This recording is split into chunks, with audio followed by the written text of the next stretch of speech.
Абай Құнанбайұлы 19-шы қара сөз. Адам ата-анадан туғанда есті болмайды. Естіп, көріп, ұстап, татып ескерсе, дүниедегі жақсы, жаманды таниды дағы.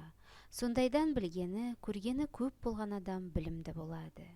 Естілердің айтқан сөздерін ескеріп жүрген кісі өзі де есті болады. Әрбір естілік жеке өзі іске жарамайды.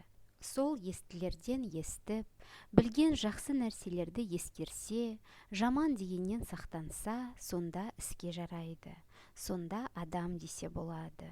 Мұндай сөзді есткенде шайқақтап, шалықтанып, не салбырап, салғырттанып естсе, не есткен жерде қайта қайырып сұрап ұғайын деп тұшынбаса, сол жерде сөздің расына көзі жетсе де, шыға беріп қайта қалпына кетсе, естіп естімей не керек? Осындай сөз танымайтұғын, елге сөз айтқанша өзіңді танитұғын шошқаны баққан жақсы деп бір хаким айтқан екен.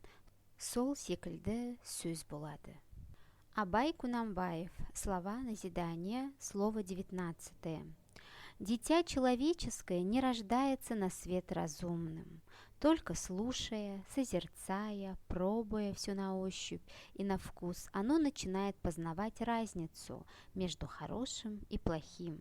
Чем больше видит и слышит дитя, тем больше узнает. Многое можно усвоить, внимая словам разумных людей.